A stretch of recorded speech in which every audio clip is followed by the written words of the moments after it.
Hey folks, Doug Blake with Body Design University. Welcome to another weekly study. And in this video, we're going to talk about the Carvonen method for calculating intensity during a training session, normally cardiorespiratory training. Carvonen method or the heart rate reserve. Normally we call it the heart rate reserve method. Now, the guy who came up with it, Dr. Carvonen, cardiologist, came up with the formula, which was a little bit more accurate than the research-based formulas that were being used or at least proposed at the time. And of course, the main calculation that has been used and to a certain extent we still use today is the 220 minus your age to give you what's known as your max heart rate. So it's a predictive calculator for max heart rate. But the Carvonen method or the heart rate reserve method uses the actual physiological biomarkers to make a better determination as to what your heart rate should be at a or whatever specific percentage target heart rate percent that you would like to train at. So yeah, it's research based, of course, and so there's problems with it when it comes to accuracy. Real quick, just keep in mind the answer to the many questions that we have on the Carvonen method and target heart rate method with respect to, do I need to memorize the equation? Do I need to know the equation on the test? The answer is yes. Okay, so there you go. And it's really pretty simple. Your target heart rate equals what's known as your heart rate reserve. And I'm going to show it to you real quick. Heart rate reserve times the percent of whatever it is you want to train at. And you're going to add back into that your resting heart rate. So it can be a little confusing, but I'll lay it out for you here. And just so you understand, it's probably one of the more important formulas to know if you're going to train people and you wanted to get some numbers and percentages of target heart rate, actual heart rate training beats per minute, right? Based on the low to moderate to high intensity training models that are being used. It's probably one of the more important ones simply because it takes into account the one thing that is actually important. One thing we do know about human physical capacity is resting heart rate. So that's what the heart rate reserve method does. You know, it's not a bad idea to kind of get to know and understand a little bit of the history of some of those things that ACE actually speaks to, and heart rate reserve method is one of them. So I'll just show you real quick here. The Carvonen or the heart rate reserve method, okay, is a way to a little bit more accurately determine your target heart rate. Okay.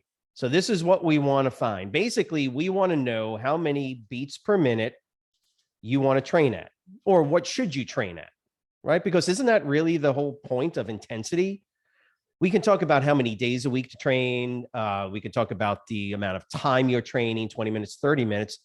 But we then have to come back to what is arguably the single most important variable in cardiorespiratory training, which is the training intensity, i.e., that level or heart rate beats per minute that you're getting your heart rate elevated to and for specific duration. So target heart rate is the key issue here.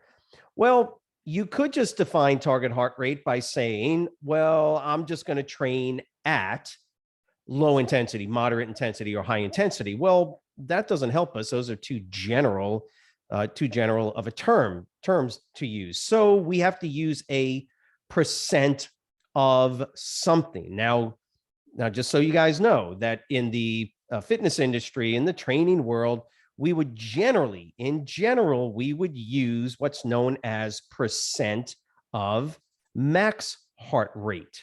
Okay, so you could use a predicted max heart rate calculator like 220 minus your age, and you would get a predicted max heart rate, right? So if I use 220 minus your age, which is not very accurate, to be honest with you, it can be way off, in fact, but it's something that was easy, down and dirty, easy to use. You do 220 minus your age, and then you would take a percent of that. So 220 minus your age equals your max heart rate. It's the easiest thing to do.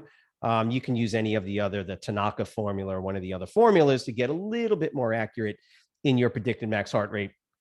But then all you would have to do is take a percent that. So I would simply say, I'm going to train at 70% of my max heart rate. And we would come up with a beats per minute or a heart rate at 70%. So if you're 20 years old, 220 minus 20 gives you 200. 70% of 200 is what? 140 beats per minute. That would be your target heart rate. Now, that is not the most accurate way to do this, which is why we tend to shy away from this, right? Tend to shy away from that. Why? Because this formula for sure was never meant for public consumption to begin with. It way overestimates younger people and way underestimates older folks. So don't use it. It's just not accurate. That's why you have the Tanaka formula and the other multiple formulas out there to determine or predict max heart rate. Now, back to the heart rate reserve method. So heart rate reserve is a term that describes the total amount of capacity that your heart in beats per minute has between your resting heart rate, whatever that is, and your max heart rate. Okay. So just understand something. This one is easy to measure. Your resting heart rate, you can measure and get a pretty accurate number for, right? This guy, not so much, which is once again why when you read the ACE textbook, they're not going to recommend you use this. They do want you to know it and you'll get a question on it, but they're going to want you to focus more on ventilatory threshold. So VT1, VT2, and that is a much more effective, accurate way to train somebody, right? So it's the VT method.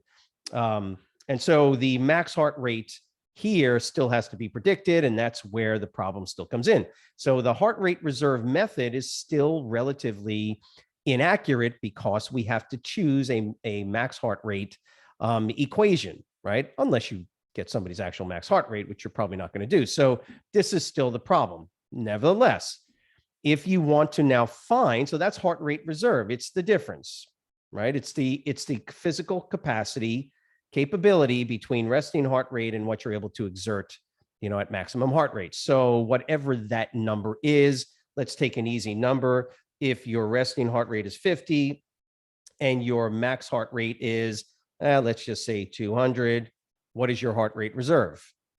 It's the difference between 250, which is 150. That would be the heart rate reserve. You can calculate that out. That's the question they would ask you. You have a client or an individual that has a max heart rate, predicted max heart rate, or they'll give you their age and they want you to use the 220 minus your age, whatever equation, with a resting heart rate of 50, 60, 70, whatever the number is, you got to calculate that number. Because in the heart rate reserve method, your target heart rate is going to be your heart rate reserve, right? So your heart rate reserve, whatever that number is, times the percent, okay? The percent that you want to train at, okay? Hope that makes sense. Your target heart rate in beats per minute, heart rate reserve, whatever that number is, multiplied times a percentage. Now, generally what we do is we understand certain numbers, and ACE gives you those numbers, that low intensity equals this percent, right? So 40 to 80, 40 to 60, 50 to 7, whatever that number is. But they would give you that information. So your heart rate reserve times whatever the percent is. So let's just say I want to use 70%, right? It could be 80, could be 60, could be 50, 90, whatever the case is. I'm going to use 70%. Remember, percentage is simply just the decimal point. So 0.7 I'm going to use in this case, right? And then I'm going to add back into it the resting heart rate. This is critical. And the reason this is critical is because resting heart rate is probably, all things being equal, the determinant that tells you whether a person's in good condition or better condition or not. The lower the resting heart rate because of healthy conditions, not because of smoking or anything else, resting heart rate If it's lower, everything else being equal, means that that individual generally is going to have a higher physical capacity. They're in better shape, right? The same age, same body weight, all those things. So you can see here, that's the equation. Target heart rate equal to heart rate reserve. Let's say we'll use 150. 150 times 0.7 gives me a number, right? It's going to be 7 times 5 is 35, right? 7, 8, 9, 10, right? So 105, right? Right? That sound right? 105, right? 150 times 0.7, 7 times 5, 105. You can comment and tell me if I'm wrong. Then you add back the 50. Okay, I'm just saying this is how you would do this equation. 105 plus 50. My target heart rate, 70%, right, is going to be 155 beats per minute. Okay, that's using the heart rate reserve method. Okay, and you can just do this use whatever numbers you want. The idea is that the equation is relatively straightforward. Again, I'll do it here. Target heart rate in beats per minute is equal to heart rate reserve, which is max heart rate minus resting heart rate. And we put that in parentheses. You can put that in parentheses times whatever your percent that you're going to use, right? Put that in parentheses, and then add back your resting heart rate. Do it a couple of times over and over in your head, right? This, by the way, this just equals this. That's all. I just broke it out so you can see it. Whatever percent you're going to use, right? If you're going to train at moderate intensity, right? Quote, moderate intensity, right? What does moderate intensity equate to? We're going to say 60, let's say 60 to 70%, right? 60 to 70%. I would just simply put 0.6 and 0.7, calculate my max heart rate minus resting heart rate, and then whatever my resting heart rate was, and I would add that back in. That is what I want my clients to train at. That's the beats per minute. Now, again, if I have 60 to 70%, then I have this number to this range, beats per minute, right? I'm going to ask my client to make sure that they are training at that level. Okay, pretty straightforward.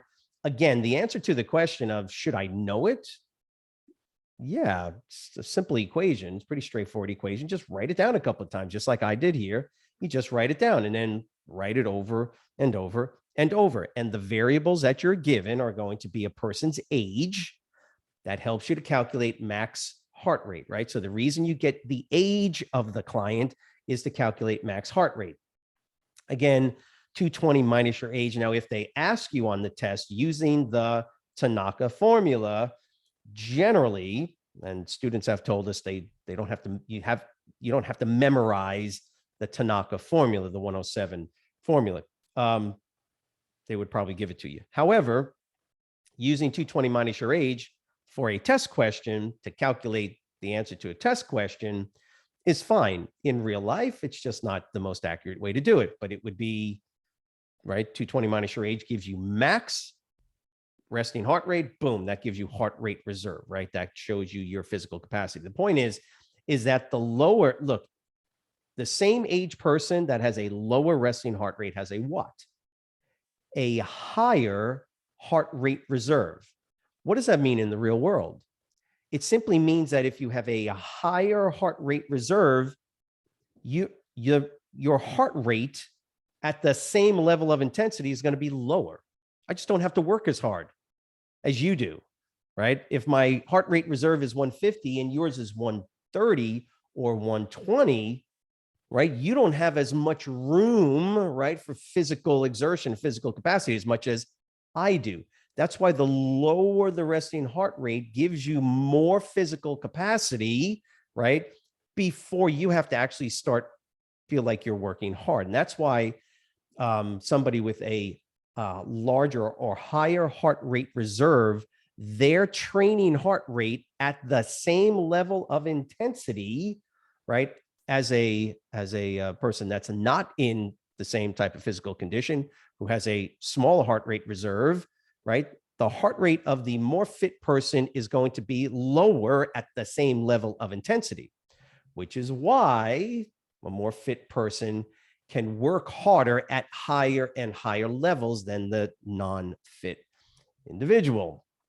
I mean, that's the real world application to this. Now, whether you're going to use it again when you're actually training people, that's going to be entirely up to you. In general, you can use, just so you guys know, if you're going to use anything, you want to be accurate, use the ventilatory threshold, use the VT methodology that ACE recommends. Calculating VT1 and doing the simple VT1 test is really pretty simple, really straightforward. And then if you don't want to do that, of course, you can just use percentages of max heart rate. And again, whatever that is, you get your clients to train at that. If they're able to do it consistently, right, they will, by the way, you will lower resting heart rate.